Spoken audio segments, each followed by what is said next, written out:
Assalamualaikum warahmatullahi wabarakatuh. Saya Amalia Jani Dias akan mempresentasikan tentang psikologi individu. Perjuangan menjadi sukses atau superiorita. Adler yakin bahwa individu melalui hidup dengan kelemahan fisik yang mengaktifkan perasaan inferior, perasaan yang menggerakkan orang untuk berjuang menjadi superior. Kehidupan manusia dimotivasi oleh dorongan utama, yaitu dorongan mengatasi perasaan inferior dan menjadi superior. Superiorita bukan bermaksud lebih baik dibanding orang lain atau mengalahkan orang lain, tetapi berjuang menuju superioritas berarti terus-menerus berusaha menjadi lebih baik agar semakin dekat dengan tujuan final. Selanjutnya, superior untuk keuntungan pribadi. Superior untuk keuntungan pribadi yaitu perjuangan superior karena tujuan yang bersifat pribadi. Selanjutnya saya akan menjelaskan tentang fungsional final goal. Hasil dari ketentuan kreativitas individu, kemampuan untuk membentuk tingkah laku diri dan menciptakan kepribadian diri. Pada usia 4 sampai dengan 5 tahun, pikiran kreativitas anak mencapai tingkatan perkembangan yang membuat mereka mampu menentukan tujuan final, bahwa bahkan bayi sesungguhnya sudah memiliki dorongan atau yang dibawa sejak lahir, ya, untuk tumbuh menjadi lengkap atau sukses. Selanjutnya, kesatuan unti kepribadian. Psikologi individu menemukan pentingnya univitas atau unti kepribadian, yaitu kesatuan pikiran, perasaan, dan kegiatan yang semua diarahkan ke satu tujuan, tinggal membuat keyakinan bahwa semua orang unik dan tidak dapat dipecah-pecah. Selanjutnya, minat sosial atau social interest. Menurut Adler, interest sosial adalah bagian dari hakikat manusia dan dalam besaran yang berbeda muncul pada tingkah laku setiap orang kriminal, politik, atau orang yang sehat. Interest sosial inilah yang membuat orang mampu berjuang mengejar superiorita dengan cara yang sehat dan tidak tersesat ke salah satu semua penggalan-penggalan yang sangat tidak wajar. Selanjutnya, gaya hidup. Gaya hidup adalah cara yang unik dari setiap orang dalam berjuang mencapai tujuan khusus yang telah ditentukan orang itu dalam kehidupan tertentu, di mana dia berbeda. Misalnya, seseorang mungkin berusaha menjadi superior dalam kehidupan dan kemampuan fisik, dan orang lain mungkin berusaha berprestasi secara intelektual. Selanjutnya, kekuatan kreativitas self.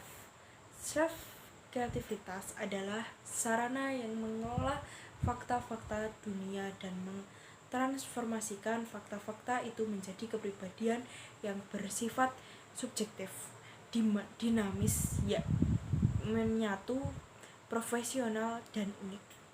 Dari kreativitas memberi arti kepada kehidupan, menciptakan tujuan maupun sarana untuk mencapai. Perkembangan abnormal.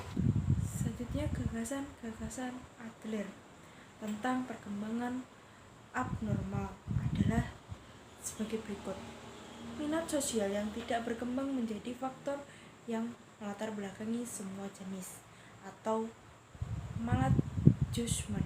Di samping minat sosial yang buruk, ada 3 faktor yang membuat individu menjadi salah, yaitu sebagai berikut. Faktor yang pertama yaitu cacat fisik parah. Cacat fisik parah bisa disebabkan dari sejak lahir atau akibat kecelakaan dan penyakit. Tidak cukup untuk membuat kesalahan. Bila cacat tersebut diikuti dengan perasaan infektor yang berlebihan, maka terjadi gejala yang salah sesuai. Yang kedua, gaya hidup manja. Gaya hidup manja menjadi sumber utama penyebab sebagian neurosis anak. Yang dimanja mempunyai minat sosial yang kecil dan tingkat aktivitas yang rendah. Ia menikmati pemanjaan dan berusaha agar tetap dimanja. Selanjutnya yang ketiga, faktor yang ketiga yaitu gaya hidup diabaikan. Pengaruh anak yang diabaikan mempunyai banyak permasalahan dengan anak yang dimanjakan. Tetapi pada umumnya anak yang diabaikan lebih dicurigai dan berbahaya bagi orang lain. Selanjutnya, aplikasi psikologi individual itu memiliki ada 3. Yang pertama yaitu kolerasi keluarga. Kecenderungan kepribadian dapat dilihat berdasarkan urutan kelahiran dan jarak umur kelahiran. Dalam terapi, Adler hampir selalu menanyai kliennya mengenai keadaan keluarga, yakni urutan kelahiran, jenis kelamin, dan usia saudara kandung. Bahasa mengenai keluarga dapat dijadikan pertimbangan bagi orang tua dalam mengasuh anak-anaknya. Yang pertama itu ada urutan kelahiran. Yang pertama ada anak sulung, anak kedua, anak bungsu, dan juga anak tunggal. Yang kedua, ingatan masa kecil dalam aplikasi psikologi individual.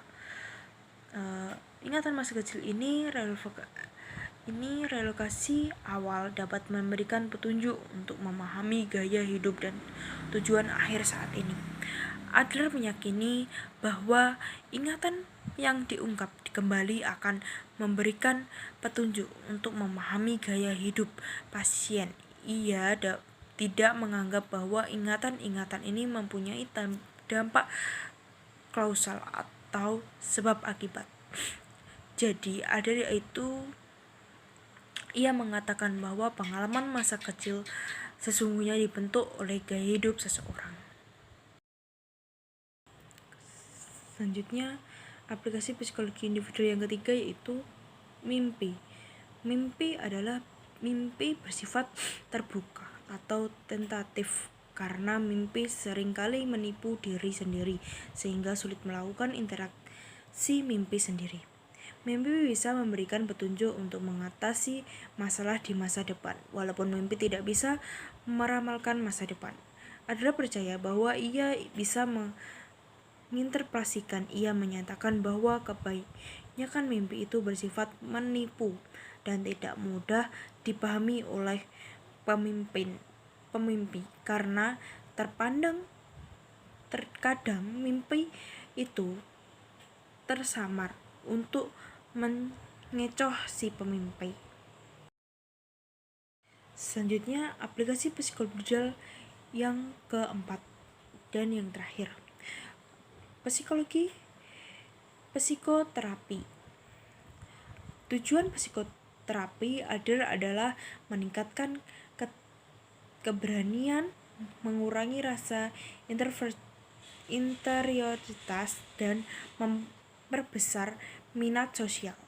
Tujuan utama dari psikoterapi Adrian adalah untuk meningkatkan keberanian, memperkecil perasaan inferior, dan menumbuhkan minat sosial. Karena menurut teori Adler, psikoterapi disebabkan oleh kurangnya keberanian, perasaan inferior yang berlebihan, dan minat sosial yang kurang berkembang.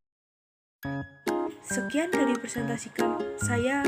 Wassalamualaikum warahmatullahi wabarakatuh.